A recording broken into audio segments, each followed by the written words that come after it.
ಬೆಳಗ್ಗೆ ಸಂಜೆಗೆ ನಮ್ಮ ನಗರದಲ್ಲಿ ಕೆಲವು ಕಡೆಗೆ ಮಧ್ಯ ಹಾಗೂ ಹೆಚ್ಚು ತೀವ್ರತೆಯ ಮಳೆಯನ್ನು ಬಂದಿರುತ್ತದೆ.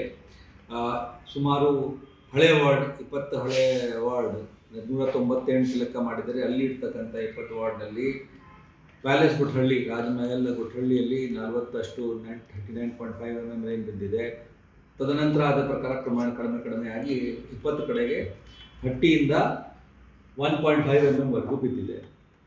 ಅದರ ಜೊತೆಗೆ ಕೆಲವು ಕಡೆಗೆ ಸ್ವಲ್ಪ ಜಾಸ್ತಿ ಗಾಳಿನೂ ಆಗಿ ಮತ್ತು ಈ ಮಳೆ ತೀವ್ರತೆಯಿಂದ 122 ಕಡೆಗೆ ಮರಗಳು ಬಿದ್ದಿವೆ, 126 ಕಡೆಗೆ ಟೊಂಗೆಗಳು ಬಿದ್ದಿವೆ.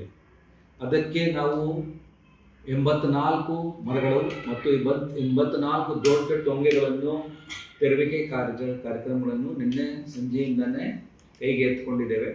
ಅದರಲ್ಲಿ ಬಹಳಷ್ಟು ಟ್ರೀಯನ್ನು ಕಟ್ ಮಾಡಿ, ಮರದ ಇದನ್ನು ಏನಿದೆ ಟೊಂಗೆ ಅಥವಾ ಮರ ಕಟ್ ಮಾಡಿಕೊಂಡು ಜನ ಇದಕ್ಕಾಗಿ ಟ್ರಾಫಿಕ್ಗಾಗಿ ಈಗಾಗಲೇ ವ್ಯವಸ್ಥೆ ಮಾಡಿದ್ದೀವಿ. ಅಲ್ಲಿ ಟ್ರಾಫಿಕ್ ವಾಪಸ್ ಬಂದಿದೆ. ಆದರೆ ಸೈಡ್ನಲ್ಲಿ ಫುಟ್ಪಾತ್ನಲ್ಲಿ ಇತ್ಯಾದಿ ಆ ಮರದು ಇದು ಈಗಲೂ ಇವೆ ಮತ್ತು ಅಲ್ಲಿ ಬ್ರಾಂಚಸ್ಸು ಇವೆ. ಇದು ತೆಗೆದು ನಾವು ಟೆಂಪ್ರರಿಯಾಗಿ ಪ್ರತಿಯೊಂದು ಝೋನ್ನಲ್ಲಿ ಸುಮಾರು ಟಿಂಬರ್ ಶೆಡ್ಗಳನ್ನು ಘೋಷಣೆ ಮಾಡಿದ್ದೇವೆ. ಹೀಗಾಗಿ ಬಹಳ ದೂರ ತಗೊಂಡು ಲ್ಯಾಂಡ್ ಫಿಲ್ ಸೈಡ್ಗೆ ಹೋಗೋದು ಅವಶ್ಯಕತೆ ಇಲ್ಲ. ಈ ಟಿಂಬರ್ ಅಲ್ಲಿಂದ ಕಟ್ ಮಾಡಿಕೊಂಡು ಅಲ್ಲಿ ಸಾಗಾಣಿಕೆ ಮಾಡಿಕೊಂಡು ಇಟ್ಕೊಳ್ತಾ ಇದ್ದೇವೆ. ಹೀಗಾಗಿ ನಾಳೆದು 2 ದಿವಸದಲ್ಲಿ ಈ ಎಲ್ಲ ಫುಲ್ ಫುಟ್ಪಾತ್ನ ಕ್ಲಿಯರ್ ಆಗಿಬಿಡುತ್ತೆ.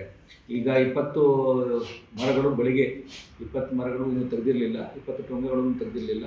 ಅದಕ್ಕಾಗಿ ಹೆಚ್ಚುವರಿಯಾಗಿ ನಾವು ಕ್ರೇನು, ಟ್ರ್ಯಾಕ್ಟರ್, ಟ್ರಾಲಿ ಎಲ್ಲ ವ್ಯವಸ್ಥೆ ಹೋದ ವರ್ಷವೇ ರೇಟ್ ಕಾಂಟ್ರಾಕ್ಟ್ನಲ್ಲಿ ಮಾಡಿರುವುದರಿಂದ ನಮ್ಮ 28 ಗ್ಯಾಂಗ್ ಜೊತೆಗೆ 28 ನಮ್ಮದು ಗುತ್ತಿಗೆದಾರರು ಇದ್ದಾರೆ ಕೆನಪಿ ಕಟ್ಟಿಂಗ್ ಆಗಿ, ಅಂದರೆ ನಮ್ಮ ನಿರಂತರವಾಗಿ ನಿರ್ವಹಣೆ ಕೆಲಸದಲ್ಲಿ ಅವರು ನಿರತಿರ್ತಾರೆ, ಅವರಿಗೇನು ಬಳಸಿದ್ದೀನಿ. ಮತ್ತು ರೇಟ್ ಕಾಂಟ್ರಾಕ್ಟ್ನಲ್ಲಿ ಕ್ರೇನು, ಟ್ರ್ಯಾಕ್ಟರ್, ಟ್ರಾಲಿ ಎಲ್ಲ ಪಡೆದು ಎಲ್ಲ ಕ್ಲಿಯರ್ ಮಾಡಿದ್ದೀನಿ. ಸೊ ಈಗ ಅದನ್ನು ನಡೀತಾ ಇದೆ ಟ್ರಾಫಿಕ್ ಈಗ.